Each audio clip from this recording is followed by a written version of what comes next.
اللہ کی رضا کے لیے، کسی کے دکھلاوا کے لیے نہیں۔ اس میں کیوں؟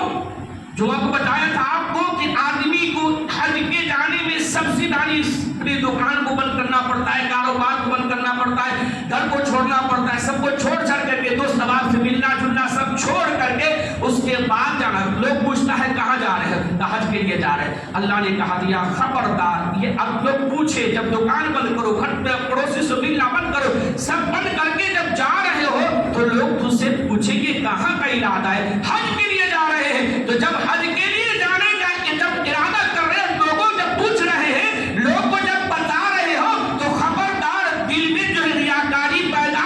نہ ہو۔ سیاح کتنا کچھ بھی کر لے، تعریف کر لے، سب کچھ کر لے، لیکن تیرا دل ایسے پاک ہو، ریاکاری سے پاک ہو، دکھلاوا سے پاک ہو۔ اسی لیے آقا فرماتے کل قیامت کے دن جو ہے حاجی بھی آئیں گے، نمازی بھی آئیں گے، مجاہد بھی آئیں گے، اللہ کے حساب کتاب ہوگا، ہے نا؟ حاجی سے پوچھا جائے گا تم نے حج کیا کیا بتاؤ ذرا عمل، کہا کہ کیا اللہ تیرے لیے حج کیا؟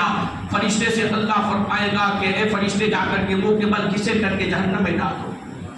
یا اللہ میں تو حج کیا، تیرے لیے حج کیا، کہا کہ میرے لیے حج نہیں کیا، جس کے لیے تو حج کیا جا اس کا نام ہو گیا، جا تجھے جہنم ٹھکانا ہے۔ تو نے کہا کہ لوگ مجھے حاجی کہیں گے، لوگ کا عزت کریں گے، مقام دیں گے کہ حج کرنے کی جگہ تھا، مدینہ اور مکہ شریف کے آئے تھے، اسی لیے تمہارے اندر ریاکاری ہو گئی، لوگ اچھائی کے لیے لوگ حاجی کہے، نمازی کہے، قاضی کہے، لوگ عزت کرے، تم شہرت اور عزت کے لیے تم نے حج کیا، جاؤ تم نے دنیا میں ہو گیا، تجھے دنیا میں حاجی کہا گیا، عزت کی گئی، آج تیرا ٹھکانا جنت نہیں ہے، عزت کی جگہ نہیں ہے، تیرا ٹھکانا جہنم ہے، ذلت کی جگہ ہے۔ اسی لیے رب نے کہا دیا ہے وَلِلَّهِ، اللہ ہی کے لیے لوگوں پر حج کرنا فرض ہے، استطاعت جو مطابق ہے نا؟ ریاکاری نہ ہو، دکھلاوا نہ ہو، نمود نہ ہو، صرف اللہ کے لیے حج کرنا ہے۔ اور خدا کی قسم اللہ کے لیے جب حج کرنے کے لیے جاتا ہے، آپ کو بتایا تھا جب حاجی حج کرتا ہے، حج کے سارے ارکان ادا کر کے بغیر کسی فسق و فجور سے واپس آتا ہے، تو خدا کی قسم آقا فرماتے ہیں وہ بندہ ایسا آتا ہے جیسا آج ماں کے پیٹ سے پیدا ہوا ہو۔ سبحان اللہ، گویا کہ اللہ تعالی حج کے صدقے میں ساری گناہ کو معاف فرما دیتا ہے، ساری گناہ کو معاف فرما دیتا ہے، ذرہ برابر بھی اس کے پاس گناہ نہیں رہتا ہے، نہیں رہتا ہے۔ جیسے بچہ پیدا ہوتا ہے بالکل بے جرم بے قصور ہوتا ہے، بے گناہ ہوتا ہے، اللہ نے اس کو گناہ اس وقت محفوظ رکھ کے رکھتا ہے، ایسے جو ہے بچہ پیدا ہوتا ہے تو حاجی ایسے حج کر کے واپس ہوتا ہے جیسے ماں کے پیٹ سے اس کے پاس کوئی گناہ نہیں کرتا ہے۔ اور خدا کی قسم بزرگان دین اولیاء کرام فرماتے ہیں ان کے حج کے مقبول کی سند وہ ہے جب بندہ حج کے آتا ہے ان پہلے سے زیادہ ان کے اندر عملی اعتبار سے جو ہے ماحول چینج ہو گیا رہتا ہے، اور پہلے نماز کبھی چھوڑ چھاڑ کے پڑھتے تھے، مستقل پڑھتے ہیں، پہلے گالی گلوچ بھی کرتے تھے، جھوٹ بولتے تھے، سب کچھ کرتے تھے، چہرے پہ داڑھی نہیں تھی، لیکن جب حج کر دیا تو چہرے پہ سنت سجی ہوئی ہے، داڑھی سجی ہوئی ہے، سنت کے مطابق لباس ہے، اور نمازی بن گیا ہے، تہجد گزار بن گیا ہے، تو بزرگان دین فرماتے ہیں یہ سند ہے کہ اللہ نے اس کے حج کو قبول کر دیا ہے، اللہ نے اس کے حج کو قبول کر لیا ہے۔ اور جو آنے کے بعد پہلے جو اور تھوڑا سا داڑھی رکھا تھا اور آنے کے بعد اور صفا چٹ ہو گیا، میں نے دیکھا، اسی مسجد میں دیکھا، پہلے ذکر کے محفل میں بیٹھا کرتے تھے، لیکن جب سے حج سے آئے ہیں بند ہو گیا۔ کیوں؟ حاجی ہو گئے، وہ مکہ سے آ گئے، مدینہ شریف سے آ گئے، طواف کر کے آ گئے، عرفات سے اپنے گناہوں کو بخشا کر کے آ گئے ہیں تو پاک ہو گئے، گویا کہ اب ان کو عمل کی ضرورت نہیں ہے، ذکر کی ضرورت نہیں ہے، نماز کی ضرورت نہیں ہے، سنت کی ضرورت نہیں ہے، گویا کہ وہ معصوم بن کے آ گیا۔ نعوذ باللہ، خدا کی قسم سمجھیے کہ اللہ نے اس کے حج کو اس کے منہ پہ مار دیا، اس لیے آنے کے بعد لوٹنے کے بعد اس کو جو ہے شریعت کی پابندی کی توفیق نہیں مل رہی، سنت کی پابندی کی توفیق نہیں مل رہی ہے۔ خدا کی قسم وہ خوش نہ ہو کہ ہمارے کر کے آ گئے تو حاجی ہو گئے، جب تک اللہ کے بارگاہ میں اس کے حج قبول نہیں ہے، حاجی نہیں ہے، چاہے اپنے نام کے پیچھے کتنے بھی الحاج لگا لے، حاجی لگا لے، سنت کے مطابق زندگی نہیں گزر رہی ہے تو ان کا حج قابل قبول نہیں ہے۔ لوگوں کے اندر تو حاجی کہا جا سکتا ہے لیکن اللہ کے نزدیک وہ حاجی نہیں ہے، اللہ کے نزدیک حاجی نہیں ہے۔ اس لیے جو دیکھو کہ آنے کے بعد زندگی میں تبدیلی پیدا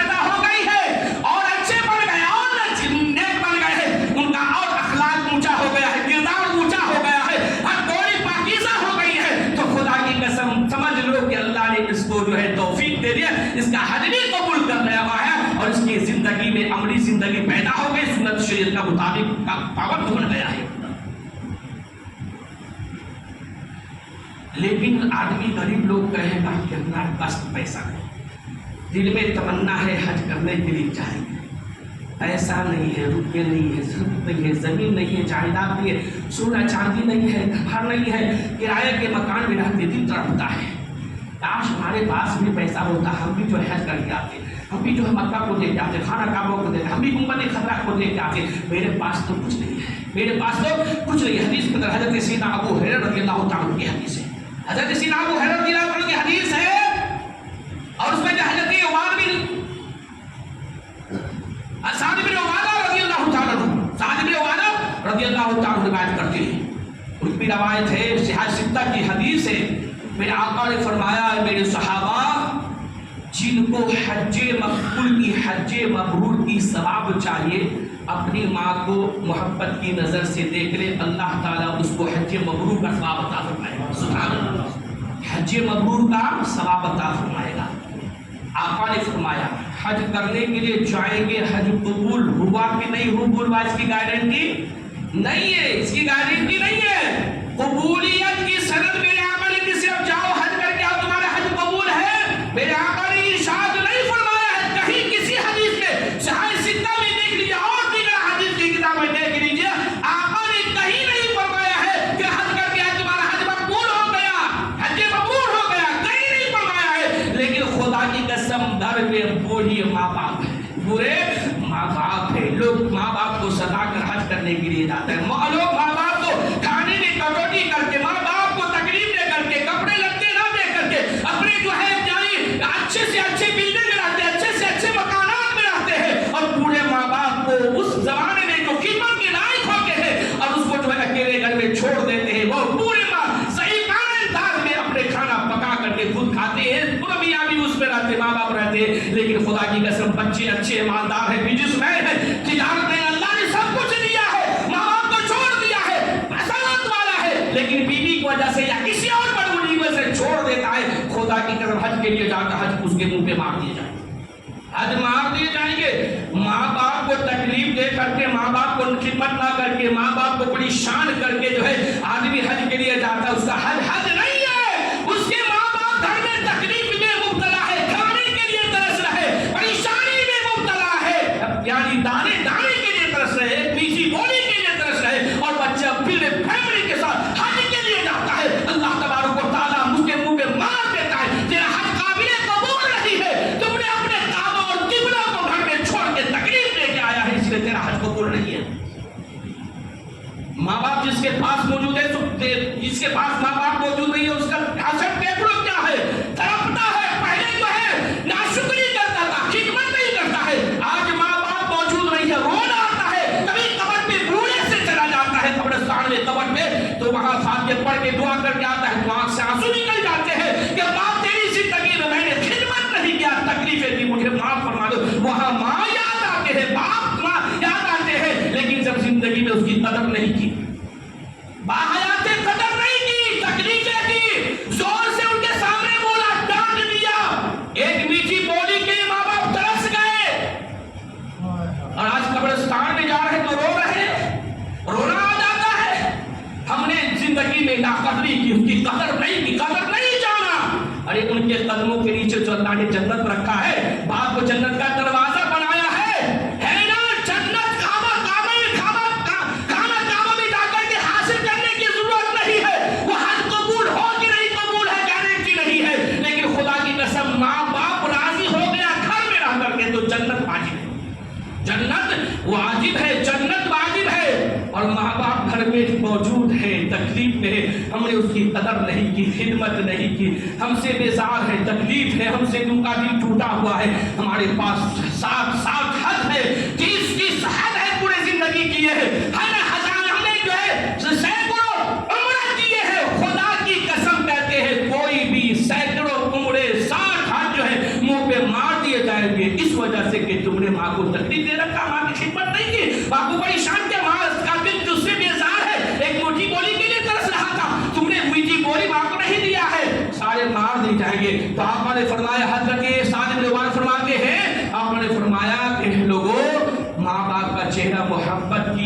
سے دیکھ لو، اللہ حج مبرور کا ثواب عطا فرمائے۔ حضرت ابو دردہ رضی اللہ تعالیٰ اسی محفل میں بیٹھے تھے، یا رسول اللہ اگر 3 مرتبہ ماں باپ کو محبت کی نظر سے دیکھ لے، آقا نے فرمایا اگر 3 مرتبہ دیکھ لے، ایک ہی مجلس میں بیٹھ کر کے 3 مرتبہ ماں باپ کو محبت کی نظر سے دیکھ لے، اللہ تعالیٰ 3 حج مبرور کا ثواب عطا فرمائے۔ سبحان اللہ۔ حضرت سیدنا ابو ہریرہ رضی اللہ عنہ راوی ہیں، وہ بھی موجود تھے، حضرت سیدنا ابو ہریرہ رضی اللہ تعالیٰ عنہ موجود تھے۔ یا رسول اللہ اگر ماں باپ کو ایک دن میں 100 مرتبہ محبت کی نظر سے دیکھ لے، ان کا کیا؟ میرے آقا فرماتے ہیں اللہ کا کرم ہے، فضل ہے، اگر ماں باپ کو ایک دن میں محبت کی نظر سے 100 مرتبہ دیکھ لے، اللہ تعالیٰ ان کو 100 حج مبرور اور مقبول کا ثواب عطا فرمائے گا۔ سبحان اللہ۔ کعبہ اور قبلہ ہمارا گھر میں موجود ہے، ہم مزاروں پہ جا کے تلاش کرتے ہیں، کھانا اور کعبہ ہمارے گھر میں موجود ہے، ہم تر کی ٹھوکریں کھاتے ہیں۔ خدا کی قسم ماں باپ کو گھر میں رہ کر کے راضی کر لو، اللہ تیرے قدموں میں جنت کو ڈال دے گا۔ جس طریقہ سے ان کے قدموں کے نیچے جنت ہے، تم بھی کسی کے باپ بنو گے، تم بھی کسی کے باپ بنو گے، خدا کی قسم تیرے قدموں میں بھی اور تجھے بھی جنت کا دروازہ اور تیرے ماں کا دروازہ اللہ تعالیٰ بنا دے گا۔ ہم ڈھونڈتے ہیں ادھر سے ادھر، ہم نماز بھی پڑھنے آتے ہیں، ہماری ماں تکلیف میں ہے، ہم ماں کو ستا کے آتے ہیں، گالی دے کے آتے ہیں، بیوی کی وجہ سے پریشان کر کے آتے ہیں۔ میں نے دیکھا، خدا کی قسم میں نے دیکھا، درگاہ شریف میں سرکار بکر مستان رحمۃ اللہ علیہ کے بارگاہ میں تھا، 10 سال رہا، خدا کی قسم وہاں لوگ میں دیکھا جو گھر والے پریشان ہو جاتے، بیوی تکلیف میں تکلیف، ماں کی وجہ سے ہے، دونوں میاں بیوی میں جھگڑا لڑائی، بیٹا فرما بردار بھی رہتا ہے لیکن بیوی کی وجہ سے ماں باپ کو درگاہ کے دروازے پہ لا کر کے چھوڑ کے چلے۔ میں نے دیکھا